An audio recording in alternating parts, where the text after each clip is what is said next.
한 번만 들어도 귀에 쏙쏙 들어오는 강의, 속성과의 법, 형사 전문 변호사 이금호 변호사입니다.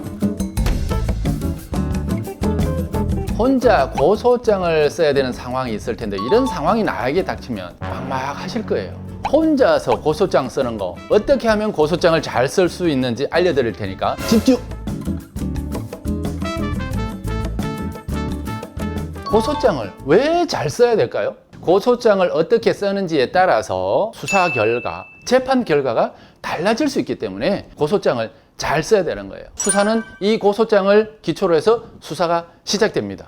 경찰에서 수사 종결권이라는 게 있어요. 이 사건이 제가 되는지 안 되는지 일차적인 판단을 할 수 있는 권한이 경찰관에게 있는데 고소장을 꼼꼼하게 작성을 하면 그 결과는 내가 원하는 대로 얻을 수 있을 겁니다. 고소장에는 어떤 게 있어야 되냐? 구체적인 사실관계가 들어가 있어야 돼요. 그리고 고소장에 저 억울합니다, 저 너무 힘들어요, 이런 감정적인 거 아무런 소용이 없어요. 전체적인 폼을 보면 제일 먼저 고소하는 사람의 이름, 주소, 연락처. 고소를 내가 할 사람, 법적으로는 피고소인이라고 하죠. 피고소인의 이름, 주소, 연락처. 이름은 아는데 전화번호나 주소를 모르는 경우도 있고, 그 사람의 인적사항을 정확하게 모를 경우에는 아는 만큼만 기재를 해 주시면 됩니다. 그 다음에 가장 중요한 것이 고소 내용이 나와야 되는데, 고소 내용에는 어떤 것을 적냐? 첫 번째, 고소 취지라는 게 있고, 범죄 사실이라는 게 있고, 고소 이유라는 게 있어요. 고소 취지라는 것은 흔히 말해서 우리가 많이 들어보는 죄명, 이 사람을 절도죄, 폭행죄로 고소하니 엄벌해 주시기 바랍니다. 이 죄명을 적는 게 고소의 취지예요. 가장 핵심적인 결론 부분에 해당되는 게 고소의 취지인데, 일반인들은 이 죄명을 잘 모를 수도 있어요.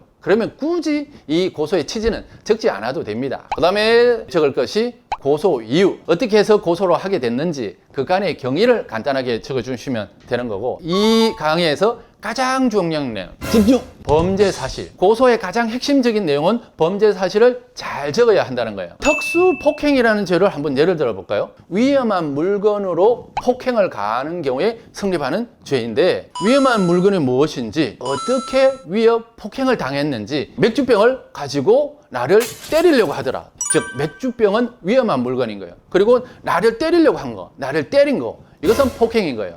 즉 특수폭행에선 반드시 들어갈 내용이 위험한 물건이 맥주병을 들었다는 내용하고 나를 때리려고 했다는 것, 또는 나를 때렸다는 것, 이 내용에 구체적 사실관계가 들어가야 돼요. 어떤 경위로 이 맥주병을 들게 됐는지, 또 어떤 과정에서 나를 때리게 됐는지, 이 내용이 분명하게 들어가면 특수폭행을 인정할 수 있는 그 요건을 다 기재를 한 거예요. 또 우리가 흔히 많이 나오는 사기죄, 사실은 자기가 돈을 빌려가지고 이것을 도박에 쓸 생각이었어. 돈을 빌리는 목적 자체가 거짓말을 한 거예요. 사기죄의 고소장을 작성할 때는 나한테 어떤 거짓말을 했는지, 즉 어떤 기망 행위를 했는지를 구체적으로 적으셔야 되고, 내가 거기에 이제 거짓말에 속아서 어떤 재산적 처분을 했는지, 처분 행위에 해당될 수 있는 내용이 기재돼야 된다는 거죠. 잘 아셨죠? 육하 원칙에 의해서 누구와 언제, 어디서, 무엇을, 어떻게, 왜, 이 육하 원칙에 의해서 적으시면 웬만한 내용은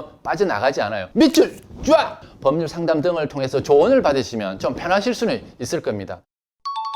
경찰 민원 포털에 보면 경찰서에서 주로 이게 처리되는 고소장 양식이 있으니까 그 양식을 사용하실 것을 추천드립니다.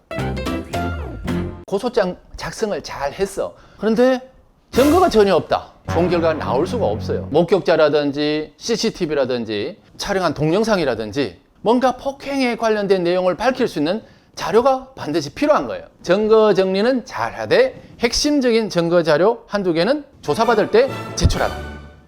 중요한 자료는 오히려 더 제출하는 거 아니야? 고소 당한 사람은 나중에 조사를 받으러 오기 전에 고소장을 확인을 해서 조사를 받으러 오게 된단 말이에요. 상대방이 거기에 대해서 미리 준비를 하고 올 수가 있어요. 그렇기 때문에 아주 중요한 자료, 상대방이 전혀 생각지 못하는 자료는 조사를 받으러 갈 때 그때 탁 제출하면 꼼짝없이 걸려들 수 있어요.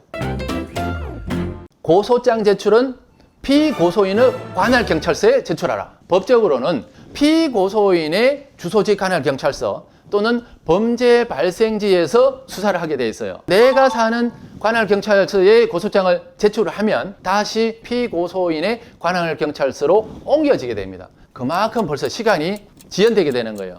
고소사건은 빨리빨리 처리되는 게 중요하니까 될 수 있으면 피고소인의 주소 관할경찰서에 제출하면 사건이 빨리빨리 처리될 수 있다는 건 반드시 기억하세요.